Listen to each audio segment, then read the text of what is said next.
तुरंत क्या बोले पापा, क्या बोले? आ रहे हैं पापा।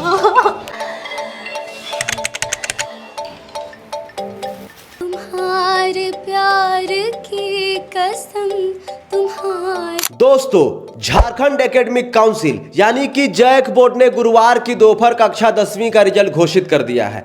पूरे राज्य भर के स्टूडेंट्स खुशियां मना रहे हैं। कहीं मिठाइयां बंट रही हैं तो कहीं आतिशबाजी हो रही है। लेकिन इस वक्त हम आपको सीधे लेकर चलेंगे झारखंड की स्टेट टॉपर प्रियांशु कुमारी के पास। मैं प्रियांशु हजारीबाग से। मैं आप लोग को ये बताना चाहती हूँ सबसे पहले कि इतने घंटे पढ़ना है, उसमें सब कुछ साइड कर दो। फ़ोन साइड कर दो, अपना जो तुम्हारे मन में चल रहा हो वो सब कुछ साइड कर दो। हजारीबाग, जिनकी सफलता की कहानी औरों से बिल्कुल जुदा है।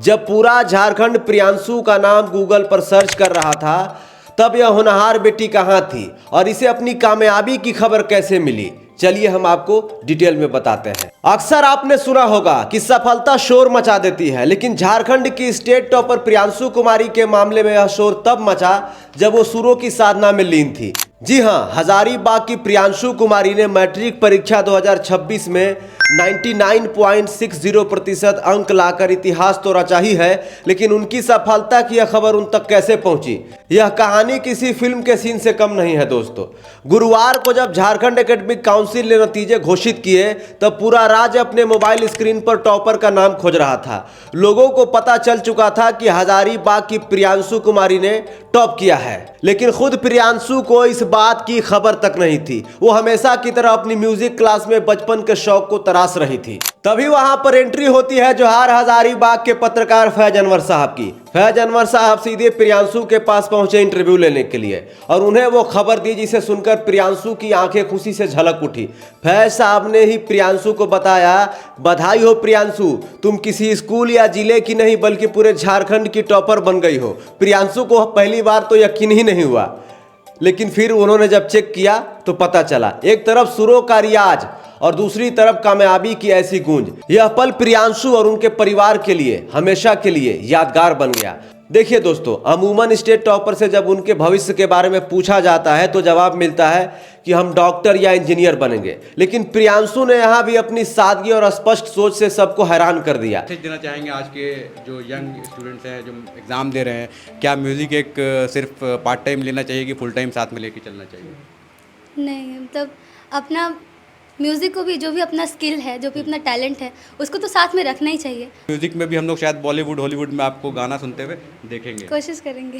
प्रियांशु ने साफ तौर पर कहा कि वो किसी रैट रेस का हिस्सा नहीं बनना चाहती। संगीत उनके खून में है, उनकी रूह में है, और वो भविष्य में एक प्रोफेशनल सिंगर बनकर देश दुनिया में झारखंड का नाम रोशन करना चाहती है। देखिए दोस्तों, प्रियांशु कुमारी की यह कहानी हमें सिखाती है कि किताबी ज्ञान और कला का संगम व्यक्तित्व को कितना निखार सकता है। एक ऐसी टॉपर जो अपनी सफलता की खबर मिलने के वक्त भी अपने हुनर को मांझ रही थी। निश्चित रूप से उनकी मंजिल बहुत ऊंची है। तो भोकाल टीवी की ओर से प्रियांशु को इस सुखद पल के लिए ढेर सारी बधाई, और वो सिंगर बनकर खूब सारा जो है नाम कमाए, अपने घर परिवार का नाम रोशन करे और साथ ही साथ झारखंड का नाम रोशन करे। तो आप दर्शकों बताइए, अगर आपने अपना रिजल्ट देख लिया है, जो स्टूडेंट्स ये वीडियो को देख रहे हैं, आप बताइए कि आपका कितना % नंबर आया 10वीं के रिजल्ट में। जोहार, नमस्कार। मैं प्रियांशु हजारीबाग से।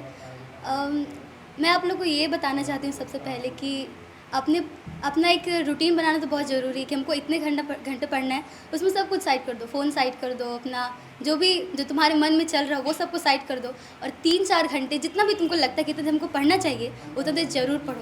फिर उसके बाद अपना जो भी एडिशनल होता है उस पर ध्यान दो। अपने पेरेंट्स की हमेशा इज्जत करो, और फिर जो भी अपने बड़े होते हैं उनका। बस आगे जाके क्या करना है? आगे जाके अभी उतना तो सोचे नहीं है, पर म्यूज़िक को साथ लेके हमको यूपीएससी में भी हो सकता है। 500 में 498 मार्क्स आया आपको, क्या लगा था जब एग्ज़ाम दिया था आपने? फर्स्ट एग्ज़ाम जब देते तो मेरा हाथ कँप रहा था। एसएसटी में मेरे 2-3 मार्क्स का क्वेश्चन, शायद मेरे ज़्यादा ही, हमको याद नहीं अच्छे से, पर क्वेश्चन छूट गया था। फिर मतलब हम पूरा डाउन हो गए थे। हम सोचने लगे थे, हे भगवान, मेरे तो परसेंटेज क्या आएगा। मतलब कि सबका सपना होता है कि झारखंड में मेरा फर्स्ट रैंक आए, क्योंकि अपने पापा मम्मी को जो इतना मतलब कि बहुत हम लोग से उम्मीद रहता है ना। तो फर्स्ट एग्ज़ाम में ही मेरा मोटिवेशन पूरा डाउन हो गया था, लेकिन फिर हम उसको गिरने नहीं दिए। फिर सेकंड में और मेहनत किए, रात भर जग के, दिन भर जग के, तब अच्छे से पढ़ाई किए। अब बस यही स्कूल में पढ़ने में कितना फ़र्क पड़ा इंदिरा गांधी में? हॉस्टल में एक वो रहता है ना कि मतलब माहौल रहता है पढ़ने का। बाकी जगह में मम्मी ज़रूर बोलेंगे बेटा थोड़ा रोटी बना दो, थोड़ा ये कर दो, तो हॉस्टल में ऐसा नहीं, टाइम पे खाना मिलता था, टाइम पे सब कुछ, खेल वेल भी सब टाइम पे। आशा जी अभी फ़िलहाल जो नहीं रही है, हाँ। तो वही मेरे मन में चल रहा था, गुनगुना देते हैं। तुम्हारे प्यार की कसम, तुम्हारा गम है मेरा गम, नयूं बुझे बुझे रहो, जो दिल की बात है कहो, जो मुझसे भी छुपाओगे, जो मुझसे भी छुपाओगे, तो फिर किसे बताओगे। मैं कोई गैर तो नहीं, दिलाऊं किस तरह यकीन, दिलाऊं किस तरह यकीन, कि तुमसे मैं जुदा नहीं, मुझसे तुम जुदा नहीं। जहाँ में ऐसा कौन है कि जिसको गम मिला नहीं, जहाँ में ऐसा कौन है कि जिसको गम मिला नहीं।